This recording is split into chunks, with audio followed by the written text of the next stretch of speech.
इन दिनों आप सभी ने हिमाचल के खजाने के ओवरड्राफ्ट होने की चर्चा खूब सुनी होगी।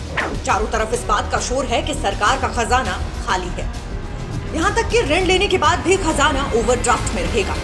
खजाना ओवरड्राफ्ट, क्या मायने है खजाना ओवरड्राफ्ट होने के? क्या इसका मतलब है कि आने वाले समय में हिमाचल की मुश्किलें बढ़ने वाली है? क्या इसका मतलब ये है कि सरकार के कर्मचारियों के प्रति देनदारियों की सूची और लंबी होने वाली है? क्या इसका मतलब ये है कि खुद सरकार अब ये मानने लगी है कि सरकार चलाने के लिए ऋण भी काम नहीं आ रहा और सरकार चलाना अब खैर, हिमाचल की आर्थिक स्थिति क्या इतनी बदहाल है जितना कि दर्शाया या बताया जा रहा है? चलिए रुक करते हैं आर्थिक संकट के इस मायाजाल पर। सबसे पहले बात करेंगे कि कितने कर्मचारियों को सैलरी मिलने में देरी हो रही है। आर्थिक बदहाली की वजह से प्रदेश के 15,000 से ज्यादा कर्मचारियों को मई महीने की सैलरी नहीं मिल पाई है। आमतौर पर अधिकांश विभागों, बोर्ड और निगमों में सैलरी पहली तारीख को मिल जाती है, मगर हिमाचल प्रदेश पथ परिवहन निगम, वन निगम, श्रम एवं रोजगार, मेडिकल कॉलेज और जल शक्ति विभाग के कुछ एक आउटसोर्स कर्मचारियों को 14 जून को भी सैलरी नहीं दी गई। इससे अब कर्मचारी परेशान हैं। अब दूसरा सवाल यह है कि खजाना कितना खाली या भरा हुआ है। हिमाचल की ट्रेजरी 1000 करोड़ रुपए के ओवरड्राफ्ट पर चल रही है। हालांकि सरकार ने 800 करोड़ का लोन अप्लाई कर दिया है। इस लोन के अकाउंट में आने के बाद भी सरकारी खजाना 200 करोड़ के ओवरड्राफ्ट में रहेगा और सरकार की तरफ से यही वजह जाहिर की गई है कि विभिन्न बोर्ड, निगम और कुछ विभागों के कर्मचारियों को भी सैलरी नहीं मिल पा रही। अकेले एचआरटीसी में लगभग 12,000 कर्मचारी सैलरी का इंतजार कर रहे हैं। ये वही कर्मचारी हैं जिनसे कुछ दिन पहले 7 तारीख को सैलरी मिलने का वादा उप मुख्यमंत्री मुकेश अग्निहोत्री ने किया था। और अगर दूसरे विभागों के कर्मचारियों को भी मिला लिया जाए तो कुल मिलाकर यह आंकड़ा 15,000 से भी ज्यादा है। ये हालात राज्य में सत्ता परिवर्तन के 6 महीनों के अंदर ही पनपने लगे हैं। देखिए, आर्थिक बदहाली के ये संकेत भविष्य के लिए अच्छे नहीं है, क्योंकि मौजूदा वित्त वर्ष में लगभग 11,000 करोड़ रुपए का पुराना लोन और इसका ब्याज वापस लौटाना है।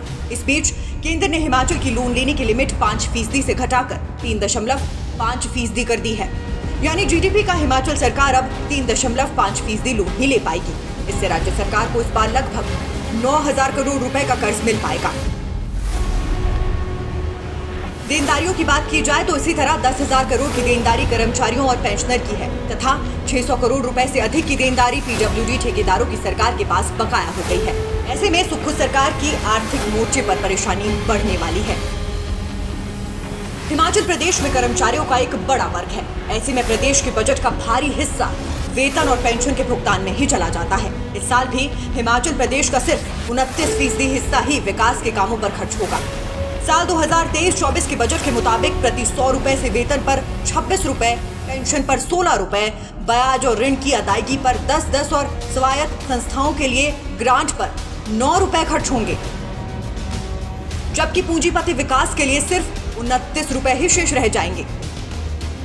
साल 2023-24 में राजस्व प्राप्तियां 37,999 करोड़ रहने का अनुमान है। इसके अलावा कुछ राजस्व व्यय 42,704 करोड़ रुपए अनुमानित है। इस तरह कुल राजस्व का घाटा 4,704 करोड़ रुपए होने का अनुमान है। इसके अलावा राजकोषीय घाटा 9,900 करोड़ रुपए अनुमानित है, जो प्रदेश की जीडीपी का 4.61% हिस्सा है। अब एक बार इस ओर भी नजर डालते हैं कि पिछली सरकार यानी भाजपा पर जो आरोप लगाए जा रहे हैं उनकी स्थिति कैसी थी। साल 2022-23 के बजट को 100 रुपए के मानक पर यदि देखा जाए तो हिमाचल के बजट का बड़ा हिस्सा सरकारी कर्मचारियों के वेतन और पेंशन पर ही खर्च हो रहा था। सरकारी कर्मियों के वेतन पर 100 रुपए में से 25 रुपए 31 पैसे, पेंशन पर 14 रुपए 11 पैसे खर्च किए जा रहे थे। इसके अलावा हिमाचल को ब्याज अदायगी पर 10 रुपए, लोन की अदायगी पर 6 रुपए 64 पैसे चुकाने पड़ रहे थे। इसके बाद सरकार के पास विकास के लिए 43 रुपए 94 पैसे ही बच रहे थे। हालांकि नई सरकार जिसे राजस्व को बढ़ाना है, उस कांग्रेस ने इस साल विकास कार्य के लिए खर्च होने वाले बजट में 15% की गिरावट दर्ज की है। फिलहाल हिमाचल प्रदेश सरकार ने राज्य पथ परिवहन निगम को वेतन पेंशन के लिए 67.50 करोड़ रुपए की धनराशि जारी की है। इसके बाद 1 या 2 दिन में सैलरी और पेंशन के भुगतान की उम्मीद जताई जा रही है। 67.50 करोड़ में से कर्मचारियों का वेतन 45.50 करोड़ मासिक बनता है, तो पेंशनर्स की पेंशन 22 करोड़ रुपए प्रति माह है। निगम के कर्मचारियों को पिछले माह 10 तारीख को वेतन मिला था, तो पेंशनर्स को माह के अंत में 30 तारीख तक इंतजार करना पड़ा था। कर्मचारी अब ये कहने को मजबूर है कि सरकार सौतेले व्यवहार पर उतर आई है। यदि बदहाली है तो सभी कर्मचारियों के वेतन को क्यों नहीं रोका गया? Nation speaks bureau report.